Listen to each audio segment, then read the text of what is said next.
Okay, welcome to my presentation. I think I've seen you all at my booth already, but let's use this great facility here and this nice beamer to give you a presentation. The title is RIEGL VZ400i, our latest terrestrial laser scanner, and Recopter, our UAV data, UAV solution, data fusion, merging terrestrial and UAV-based laser scanning data for full scene coverage. Um, what will be the content of my presentation? I will ask the question why combining ULS data, stands for unmanned laser scanning, and TLS data, which stands for terrestrial laser scanning. I will introduce our RIEGL VOX SYS and Recopter as a fully integrated system for ULS data acquisition, and I will also introduce our latest terrestrial laser scanner, the RIEGL VZ400i. And in the end of the presentation, I will speak about the data fusion of these two data acquisition platforms. I will speak about advantages or even disadvantages against each other, or if the combination of both techniques is the best solution. Let me start just with a few words about the company RIEGL. We are an Austrian company. We have now more than 40 years experience in laser range technology, and during the last years we have established 4 different divisions: classical terrestrial laser scanning, our airborne laser scanning, mobile laser scanning. Also very important is industrial laser scanning, and now brand new we have the so-called unmanned laser scanning. I put this in between the other sectors because I would say it's bringing classical airborne laser scanning into smaller projects which were just up to now covered by terrestrial laser scanning. So it's combining the different segments. To have a better overview about the different scales and project, you see here, let's say this is a classical wide area mapping with a classical airborne laser scanning platform, a manned aircraft high elevation flying. And then we have the mobile laser scanning, which goes along a line, can be on roads, can be even on rivers, on railways, or along the coastal line on the sea. But it's always a linear project. And then the classical terrestrial laser scanning covers small projects, small scaling project, and now unmanned laser scanning is also covering small areas because of the limitation in flight time and the maximum distance you can go away from the operator. And as you see already, it's covering more or less the same scale as terrestrial laser scanning. So why not bring these two data sets together? For the UAV solution, we have developed an extreme lightweight airborne laser scanner, just 3.5 kilograms, and very compact in size. And now we offer altogether 3 different subtypes, a series of scanners optimized for different application. A long-range version if you want to operate at high altitudes, maybe not only from the UAV platform, but maybe also from a manned helicopter, high elevation, or a high accuracy version, which can be also used not only on the UAV again, but maybe on a car in a mobile system, because the sensor can be removed from the UAV platform and also run or operated on the car as classical mobile laser scan system. So you can choose between the different subtypes here. And very important, all these scanners are working with our well-known technology from classical airborne laser scanning, online waveform processing, which gives us multiple target capability. We can penetrate even dense vegetation and coming down with the laser beam onto the ground and getting still exact data on the ground. This in combination with a high measurement accuracy and additional attributes on the point cloud, calibrated reflectance values, also a so-called value called deviation, giving us information about the quality of the measurement. So all this comes automatically with the scan data. So this was the laser sensor itself. But maybe as you know, a real airborne laser scan system consists of more sensors. Not only the LiDAR engine, the sensor, we need also an IMU. We have a control unit controlling all the sensors. As an option, we can also use cameras to colorize the point cloud, and we bring this all together on one platform. The control unit itself is inside the fuselage of the UAV. The IMU is always fixed connected with the laser sensor, so even if we dismount it and operate it on a different platform, we are not using the calibration of the system. And the optional camera system is also fixed together, and all the sensor payload is mounted underneath the fuselage. So the scanner itself can offer up to 360-degree field of view. The limitation again is the platform here. With this system we can cover 230-degree field of view. So you can fly through a steep canyon and or over a street, and you have left and right side buildings. You cover everything with one fly through.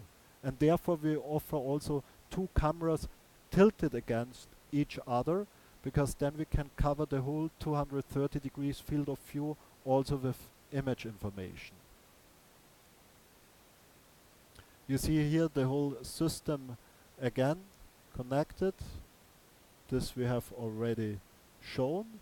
On this slide you see the Recopter. It's a very practical platform. You can fold the arms so it fits into every compartment of a car, and it's a full integrated turnkey solution. We have a maximum takeoff weight of 25 kilograms and 8 kilograms payload. So the copter itself is around 8 kilograms, the sensor payload 8 kilograms, and then the batteries 11 kilograms, 8 kilograms.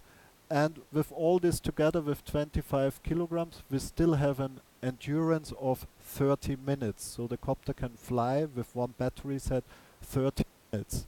And this, with these 30 minutes, you can cover, I would say, 1 square kilometer, which is also normally the limitation from the air regulations, because you have to stay within 500 meters distance as an operator of this UAV platform, because we are in almost no country allowed to go beyond line of sight.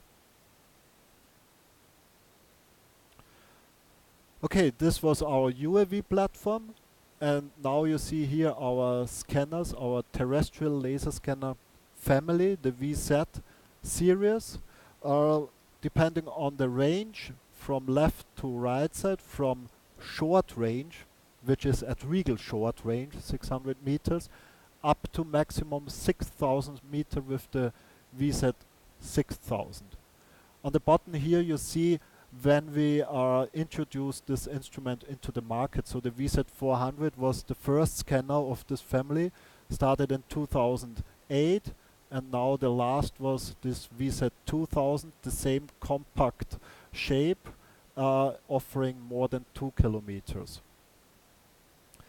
And of course, when we started in 2008 with the VZ 400, during the life cycle of this instrument we have done a lot of improvements. On top you see the hardware improvements. We have developed an add-on accu, so you can fully you can work without any cables in the field. We have done a compass integration and integration of external GNSS, so that you have orientation and positioning without any targets in the field. We can integrate additional frame-based sensors like thermal cameras, hyperspectral cameras, in the same way as a normal RGB camera. And we have also integrated it into a kinematic system so that you can use your terrestrial laser scanner to acquire in kinematic mode. And on the bottom here you see the firmware improvements. The scanner can detect automatically targets, fine scan these targets, can do based on these targets an automatic registration, and it can be also used in the classical way like a total station using automatic backsighting, foresighting. And of course all these improvements lead to a new scanner which we just introduced last year on Intergeo, the VZ400i, with now an incredible measurement rate of 1.2 megahertz, which leads to an effective measurement rate of 500,000 points per second, in combination with a maximum range of 800 meters, which brings us into a new problem. We call it MTA processing. MTA stands for multiple time around. With the older scanner it was easy. We have the time of flight measurement system. We are sending a laser pulse, we are measuring the time till the reflection comes back. And thereafter we send the next laser pulse. But now with this long range capability and this high measurement rate, we cannot wait till the reflection comes back. We send already the next laser pulse. We have up to 4 pulses at the same time in the air. So we have to assign the correct range to the correct emitted pulse, which is a quite complex thing, and we do this in so-called MTA processing, and this happens already in real time on the scanner. And also very nice and new, we have cloud connectivity. You can put in a nano SIM card, you have LTE 4G connection to the internet, you can directly upload your scan data into the cloud. And also brand new, this scanner has already a full computer inside, can do post-processing tasks, and we have many more options for the future on that scanner. I compare it very often with a smartphone. Let's say the scanner is the smartphone, but we can bring new apps onto that smartphone to customize the scanner. And even our customers, if they have programmers able to use Python scripting, you can develop your own apps to optimize the scanner for your demands. Okay, but now coming to the topic data fusion. First application I want to speak about mining and topography. So if you use, let's say, the terrestrial laser scanner in open pit mining, first of all we have to guarantee that the maximum range of the scanner is able to reach the opposite side of the slope. If you cannot get this, you would need hundreds of scan positions and even get not good data. So this is critical. And I think we have the long-range scanners to guarantee to reach the opposite side from that position to reach this side. Next is, if we have a very complex topography on the pit, we need more scan positions to avoid scan shadows. That's clear. And our scan positions should be on very high positions to have a good visibility on the opposite side. Because, for example, if your position is here, you scan upwards, these benches produces scan shadows, parts which are not visible. And I would say this is the biggest problem in terrestrial laser scanning, that you can never cover 100% of your area. You always have small scan shadows. But the advantage is it's easy to use, and we have a full automatic registration on terrestrial laser scanning.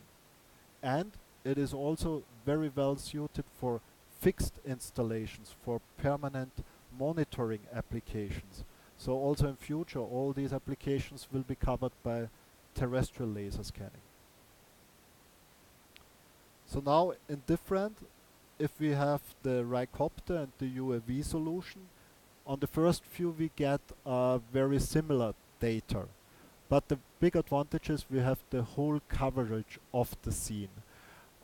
We have, of course, if we have a more complex topography, we need a more detailed flight planning. But we have a very strong penetration of the vegetation because we have just short ranges to the surface. We have a nadir looking laser beam, so we can penetrate the vegetation flying here much better than from a terrestrial laser scanner from the opposite side. Of course, we have limitation in flight time, as I said, 30 minutes, and in the distance to the operator, line of sight. The ULS system itself is extremely easy to use. The post-processing is more or less full automated, it's just some clicks. But of course, to operate the UAV platform, the pilot needs skills and experience. That's important. We have here a combination of ULS data and terrestrial laser scanner, and it shows the differences of the two surfaces. And what we already see, that the overall accuracy of the ULS data is a little bit less due to limitations of the trajectory accuracy. And we see it here, that we have here some differences to the terrestrial laser scanning, some little waves, I would say 10 to 20 centimeters. Of course, we could overcome this if we would also use some control points on ground, but normally you don't want to use that. So I would say you slightly have less accuracy as from the terrestrial laser scanning. But the big disadvantage of the terrestrial laser scanning, I mentioned it already, you have very often some scan shadow, which leads to wrong DTM calculations. If we compare it with the UAV data, we see here differences colorized, and this leads, especially for volume calculations, to wrong results. Again, we have here two data sets. This is coming from terrestrial, this from UAV. You see also here higher resolution because of the shorter distance to the object, and we have a smaller laser spot, and we have a full coverage. Yeah? So the question is, what should I use, TLS or ULS? I would say either or. It's depending on your application, it's depending on the other things you want to do with the equipment. Both systems are really capable to deliver excellent data. And now, finally, let's just show some architectural of infrastructure management measurements. You see on top again ULS data, and on the bottom terrestrial laser scanning. You see already here that we have on the terrestrial laser scanning a lot of gaps on the roofs. These are simply the roofs are not visible from the ground, so we cannot cover it. This is the data in detail from the ULS. I don't know if it's very clear. You see that we have some variations in the line density due to minor pitch variations of the Ricopter. If we see the terrestrial laser data, we have always angular resolution. So we have around the scanner extremely high density, but in longer ranges we have less density. And again, if we see all the data, I would say the terrestrial data is of higher resolution and more precise. If we zoom in, we see it clearer now. You see here the terrestrial laser scan data. You see that we have here much more data on the facades than here. We see it also here on this cross, that we have higher resolution, more accurate, but of course these gaps in the roofs. And finally, just a very nice image. This is the terrestrial laser scanning with the gaps, and now we can fill the gaps by bringing in the ULS data, and now colored in red. Again, you see all the gaps filled with the data from the UAV platform. So in that case, if you have both techniques available, I would always use both to fully cover the scene. I can show you on our booth further data sets. and we can also discuss further things at the booth. Thank you for coming. I'm very happy that we have now 6 people. Thank you.